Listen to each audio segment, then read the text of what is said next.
Welcome to Nasdaq Trade Talks. I'm Jill Malandrino, global markets reporter at Nasdaq. Joining us remotely of Tony Fratto. He's the founder of Hamilton Place Strategies.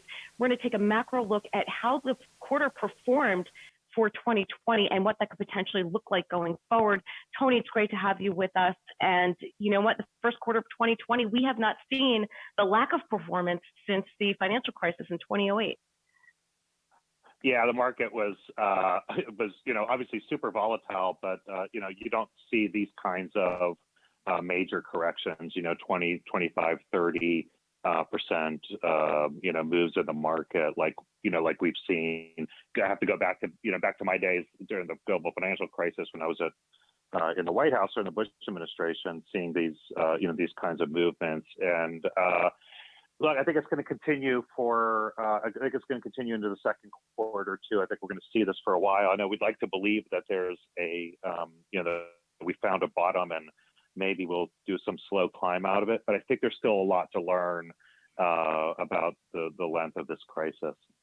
Yeah, and based on your experience, the moves that the Fed is taking, that the Treasury is taking, the unemployment numbers that we just saw last week with just about 3.3 million folks filing for unemployment. I mean, even going through the financial crisis, this is certainly unprecedented and not even really relative to what we saw during 2008, 2009.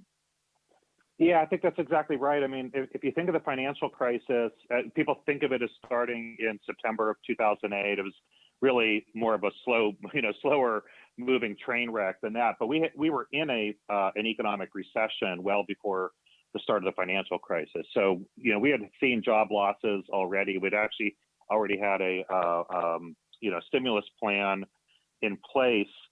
So it was very different. We've never seen this kind of concentrated hit to the economy and to financials like we've seen over this month of March. I think this month will go down in history as one of the most challenging from a market standpoint and from a concentrated economic hit standpoint.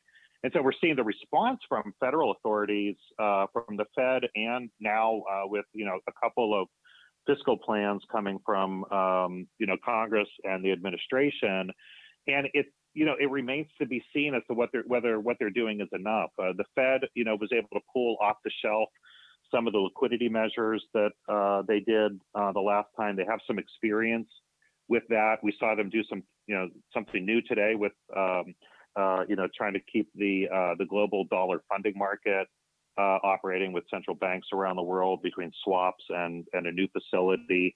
But the lending that the Fed is going to be involved in is brand new for them, and it's going to be fairly massive. And they're going to do that in cooperation with Treasury. The lending that the Small Business Administration is going to do is massive and unprecedented. And if you think of SBA doing emergency lending, in the past they do this in the wake of hurricanes and tornadoes. Usually they're doing 1, 2, or 3 states at a time.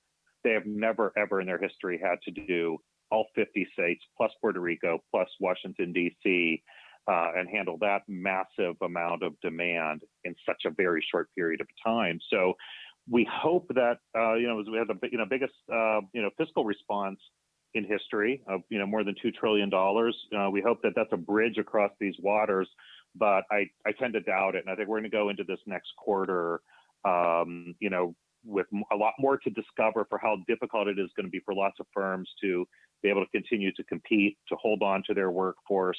Some firms are going to make decisions about rolling their workforce back into unemployment insurance. And I think we're going to have to come back with more fiscal response in the coming months.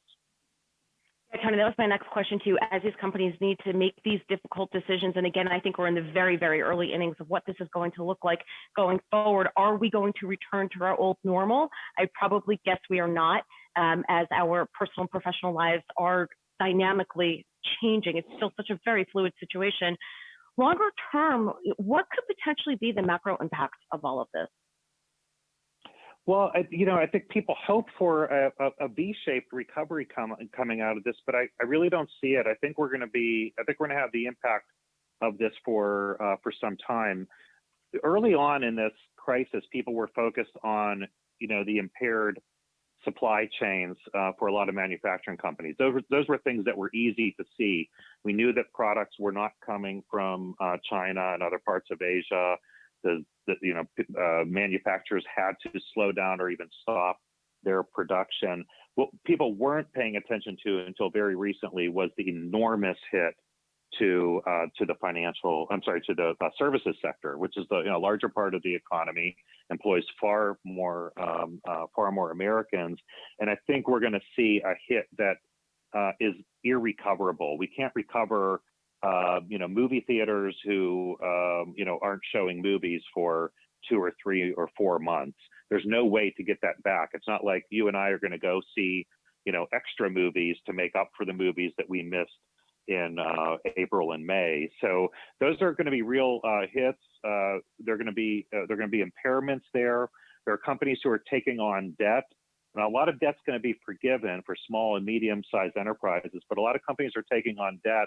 They're going to have to service that debt going forward. So I think we're going to be subtracting from growth in the following, not just this year and next year, but a number of years going forward. We're going to be subtracting from growth. So I think there is a significant macro impact that we're going to see, even as we do see things coming back. And comparing that to the 2008 crisis, Jill, I mean, there is one thing that we know for certain that's different from the last time, and that is that we do know that the cause of this crisis, the virus, there's an end to it. It does eventually burn out. We are going to see a vaccine for it.